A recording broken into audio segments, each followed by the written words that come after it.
All right, y'all. So AOC, I guess this was on Instagram. This might be Instagram Live or something like that. I don't know. I'm a boomer.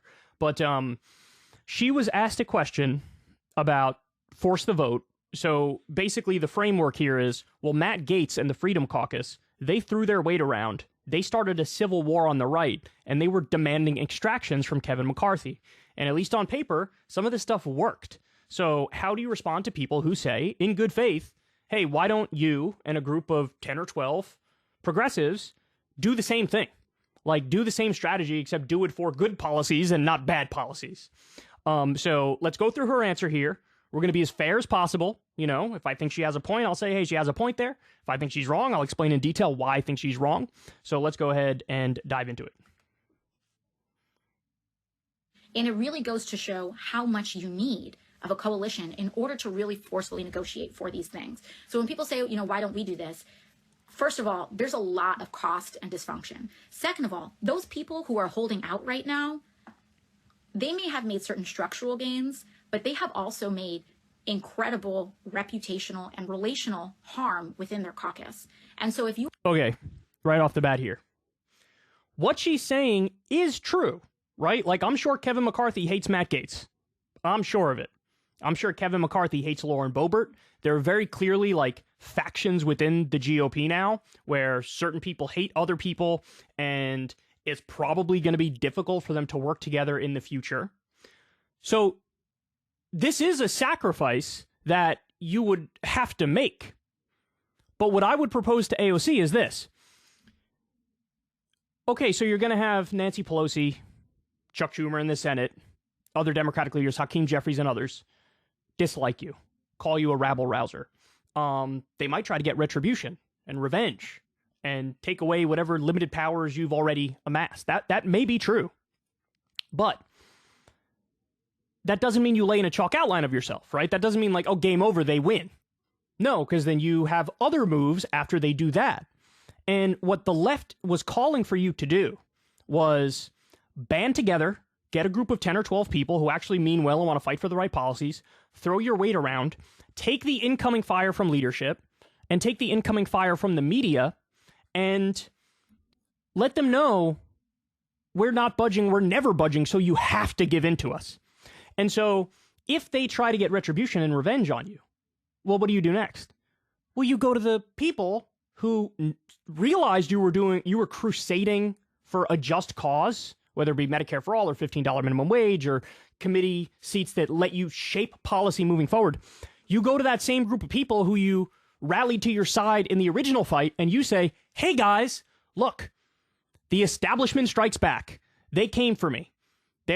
She's stripping this power away from me and she's punishing me in that way. And you harness the power of the people who you rallied to fight for you to then, again, double down in the fight and take on Nancy Pelosi and take on leadership. So, like, what she's saying, I need everybody to understand this. What she's saying here is true.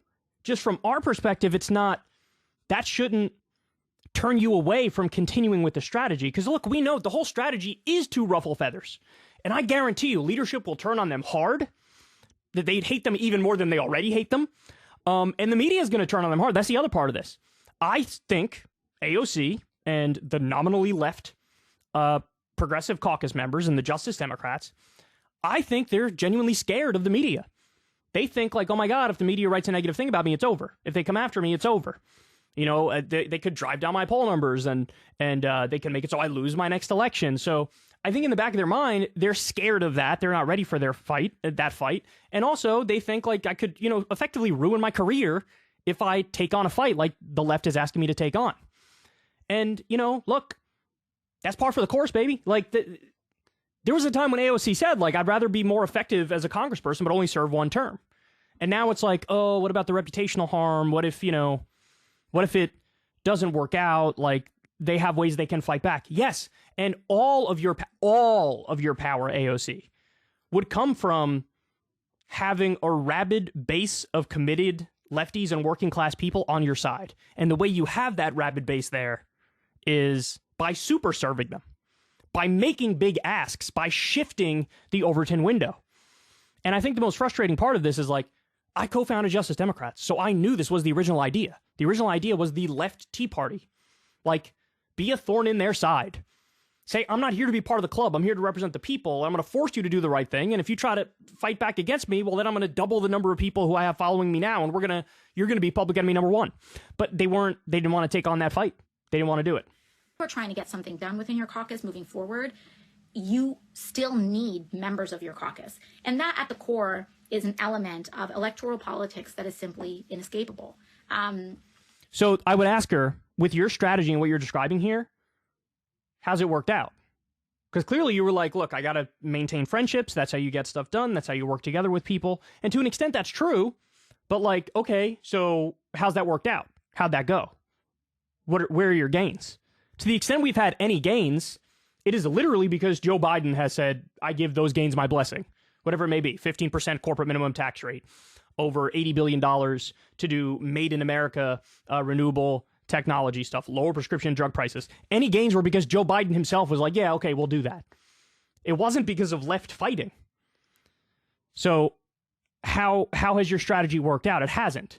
You've been sidelined. You've been marginalized in the caucus. You've been told, like, go along to get along. If we give you some crumbs, you take the crumbs and that's it.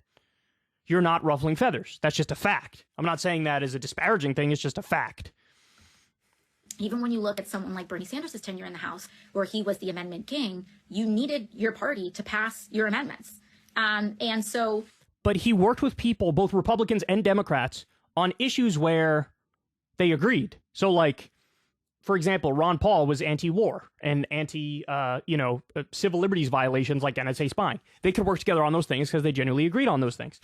Bernie would take an issue where other Democratic members would actually agree, and he'd work with them on that. There was no, like, let me compromise on this value or that value in order to sort of get along and make my way up the ladder in the game of Washington, D.C. There was none of that, which is why, by the way, he is despised by most senators because he's actually standing for something and others aren't. So if you're not despised by other senators or, in her case, other congresspeople, well, that's a little bit of a problem.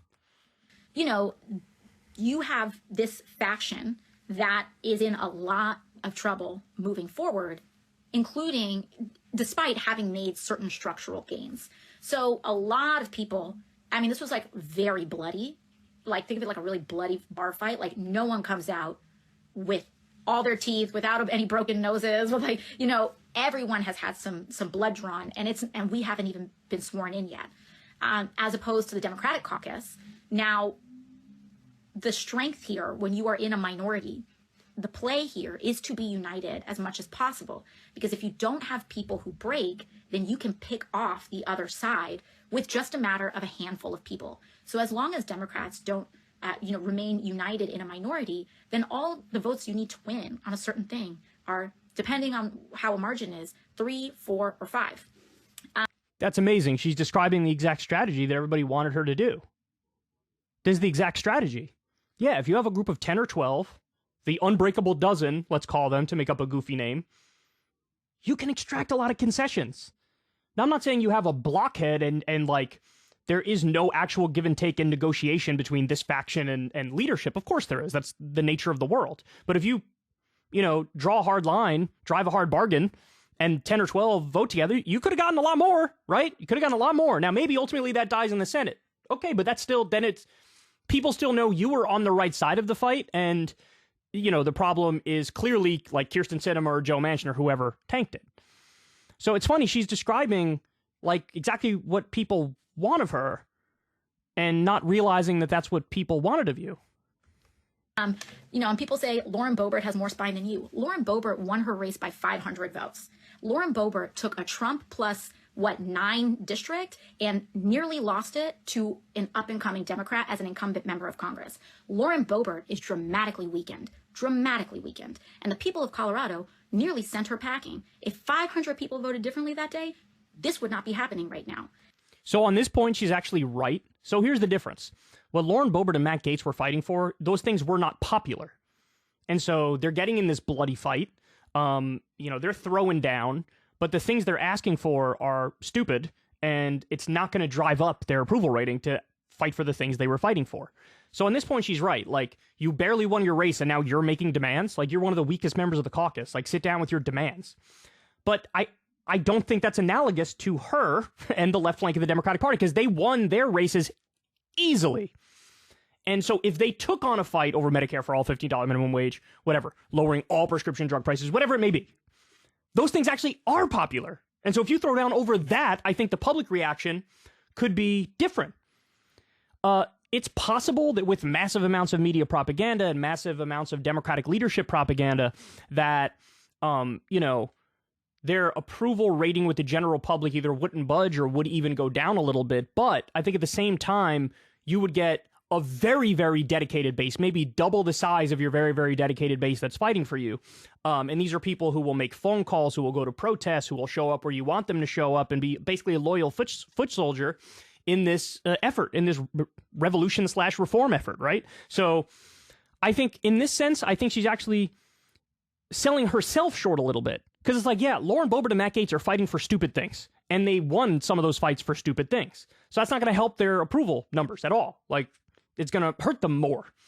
But you weren't fighting for what they were fighting for. They were fighting for, like, stupid deficit hawk, cut Social Security, cut Medicare, like all dumb stuff like that. That's not what you were fighting for. Your things are actually better. And so, if you're a Republican, if you're a hard-standing Republican, she almost cost you your majority. And True. If it, frankly, wasn't for the New York State Democratic Party and the New York State Democratic Party's leadership and the incompetence there, we would be having that gavel right now. If between them and Lauren Boebert, we would be having a Democratic majority at this moment. So, this idea that like they are somehow winning, let's just also take a step back and observe that none of these debates resulted in any policy substance. Okay, that's not true. So here, I pulled up one of these for you, but there's a bunch of articles on it. You could read whichever one you want. So here are some of the things that they won. One member can force a vote to overthrow the speaker. That doesn't mean like one congressperson could say, you're no longer speaker and Kevin McCarthy's gone. That just means one person could say, like, basically, I demand a vote of no confidence. And then if a majority say no confidence, then McCarthy's gone. Assure votes on anti-abortion laws, some border bills. So again, these are hard right asks, and they got them. Now they have cut as you go instead of pay go. Pay go's bad enough. Cut as you go is insanity. This is just austerity politics on steroids. You need a 3/5 vote to raise taxes. So ain't no tax increases for the rich coming anytime soon. There's new tools to block spending. There's constraints on debt limit options. So they're going to demand a fight over the debt limit. So they're going to try to force cuts to Social Security and Medicare, some of the most popular programs in the country. They have 2-minute voting, 72 hours they have to read a bill before voting. There's a new COVID select committee. They're going to do their whole anti-vax tap dance and stuff. And there's a select committee on weaponization of the federal government. Oh, by the way, they also gutted the ethics board. Lovely. I love when they proudly say, like, I'm anti-ethics in government. Okay, well, thank you for the honesty. And there's a bunch of other things, too. This is just one of the, you could read a bunch of the articles and see. I think they got a vote on 12 different bills, including one of them they already had called the fair tax. I love this. They call it the fair tax. You know what it does? Abolishes the IRS. What? And then moves to a consumption tax, which, for those of you who don't know, is a regressive tax. So it's going to hit the working class a lot harder than the wealthy. Because the working class, they have to spend a much bigger portion of the money that they make. And so they're going to get, their taxes will be increased. Taxes for the wealthy will be decreased because it doesn't impact them nearly as much, a consumption tax. So anyway, this is what they were asking for. So, the tactic they use, it kind of worked. Now, I will say this.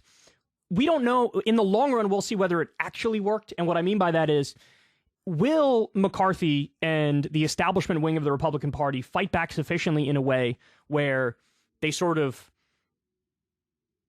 make these people so toxic that, like, he could just go back on some of his promises, right? Like, McCarthy could just be like, yeah, I said that. Too bad. I'm already speaker. There's nothing in the law about our agreement. I'm just going to ignore the agreement. He could do that, right? He could organize with other Republicans in a way where, you're only left with like 3 Republicans in Matt Gaetz' crew and like they don't have the power to do anything. Like, that's possible too. So it is possible in the long run this doesn't work out. But at least as of right now, all the evidence we have is that this caucus demanded concessions. They got concessions. So strategically what they did is correct. Now, the difference is, of course, again, the things they fought for are actually like more pro-establishment than the establishment Republicans. which is like, it's crazy, right? But that's what happened here. So in other words, the substance of what they asked for was terrible, far-right, pro-establishment garbage. But the strategy, at least as of right now, the evidence we have is that it kind of worked. Okay, let's continue. None. This is not a caucus that is organized. The Freedom Caucus is not organized around any core policy issue. That's not true. They are organized around austerity, cutting Social Security, cutting Medicare. They're organized on being even bigger corporate cucks. Like, that's what they're organized around. Now, that's all bad. That's all wrong. That's all stupid. That's all dumb. But they're using good strategy to effectuate that change in that direction. Okay. Progressives, we organize around Medicare for All. We organize around a Green New Deal. Like, those concessions that, even if it's not all the whole farm all at once, but the building blocks to get us there, that's what we fight for and fight towards. But these folks, they're negotiating around committee assignments for themselves. That's true. So they're also massive careerists. But to be fair, committee assignments do allow you to shape policy more. Certain rules changes. Not all of them are bad, mind you, but not all of them are good either. And they're really organized around grievance. And so, yeah, like, that's true. Again, they're careerists. They want the spotlight on them, but they also want these far-right policies, and they've succeeded in getting votes on some of these things. Now, whether or not they'll get through is a different question. I mean, almost all this stuff's going to die in the Senate, but they're demanding certain things and getting certain things, okay? And it's not that there's no policy involved. There is some policy involved. It's just bad policy. We want you to do these tactics for good policy. Again, I don't know how much more clear I could be. You know, I think sometimes people conflate the necessary work of outside organizing with the internal work of legislating. And the fact... She's right. Like, that is what we do. But I know that I'm doing that, and that's the model I want to use going forward. This is what I want her to understand, is like, yeah, organizing on the ground, activism. If you can get an army, just for argument's sake here, let's say an army of 500,000 people willing to show up wherever you need them, willing to march, willing to call their congresspeople, willing to get involved, willing to make phone calls, knock on doors, go on media outlets. If you can get an army of 500,000 people to do that activism, that is bottom-up pressure that can lead to forced change in Congress. Now, it's a long fight. I don't want to lie to anybody and act like it could happen in 2.5 minutes. It's not going to happen in 2.5 minutes. But, like, yes, we want the activist base, the grassroots, the anti-war people, the pro-Medicare for all people. We want you to be their voice and be their leader, and you to go in there and say, I'm not going to play these stupid Washington games. I'm not going to try to climb the ladder. I'm just going to use these rabid people at my back who are correct. I'm going to try to use that to make the people in Congress realize you can't hold these people back anymore. Like, you know, we're on brink of a revolt in this country. So for the love of God, let's do some actual change. So she's right. Like, there is a conflation of, you know, working on the inside with the activism on the outside. But I'm trying to make those things converge, because that's how change happens historically. In my estimation, at least, in my reading of history, that's the civil rights movement. You know, that's, oh my God, there's so many bodies in the streets. Oh my God, this is crazy. Oh my God, you got the evil guys, the Bull Connors with fire hoses and dogs being sicked on people who are just protesting for equality. It was all of that together forced the culture and society and the government in a certain direction. That's what we want. You don't get to neuter the movement on the ground and then turn around and say, well, I got this on the inside. Now, look, if she said that and she was getting those victories on the inside, then I would agree with her. Then I'd be like, yo, guys, dog, she got it. Look, she's getting all these wins. She's getting all these concessions. We've gotten all these votes in the right direction. So in other words, look, I'm a reasonable dude, right? Like, if your strategy was working, I would come out here and say, her strategy's working. So, like, let's kind of get off her ass a little bit. But it's not working. It's not working. So can you at least try to meld these things together? The activism on the outside and the politics on the inside? The matter is, you cannot do one without the other. I mean, I do think there's a decent amount of organizing you can do outside of legislative goals. There's plenty. You can organize a tenants union. You can unionize your workplace. You can do all sorts of stuff. But the idea that you can push and emphasize legislative goals without an outside, that part I think is untenable. Yeah, but that's what the movement was. That's why people were screaming at you to please block Nancy Pelosi from becoming speaker unless you get real concessions. That's what that was. And you were poo-pooing it at the time. So now you can't say, like, you know, hey, we need the outside to get the inside. Yeah, that's our point. And you dismiss the outside. I don't. At least as a progressive, actually just in general, because the right wing of the Democratic Party also organizes on the outside for their internal goals, but they do it with money. That's exactly right. Which is why we're telling you people power is your only power. And so you have to be the champion of the people, even if it gets you in trouble with leadership. Look, I think at the end of the day, I think the bottom line here is she's not willing to take on the fight with Democratic leadership and the media, because Democratic leadership is going to smear her. The media is going to smear her. And look, she gets it 24/7 from like right-wing media and right-wing commentators. And to be fair, the attacks from like right-wing commentators and right-wing media against her are the most idiotic things I've ever seen in my life. Like, it's just total drivel, nonsense, partisan hackery, garbage, tribalism. So like, I can understand to a certain extent why she's hesitant. Like, hey, I don't want to lose any of the allies I do have, right? Like, I get that from a human perspective. I get that. But when you want to be a leader, you almost have to put the human stuff aside, right? And just, I'm fighting for a higher cause here. So let the chips fall where they may. Like, I'm going to do this thing. And so the bottom line is we need left leaders in Congress who are going to take on the fight with the media, take on the fight with the Democratic establishment. Now, by the way, look, at the end of all this, I will say this. It is possible, even if my strategies are listened to a T, it doesn't work as well as I hoped, right? Like, that's possible. What's to stop Nancy Pelosi? Well, she's gone now, but what's to stop Democratic leadership from like fake conceding and then undermining them at every turn and basically pulling a move where it's like you're actually even less powerful versus if you played the inside game?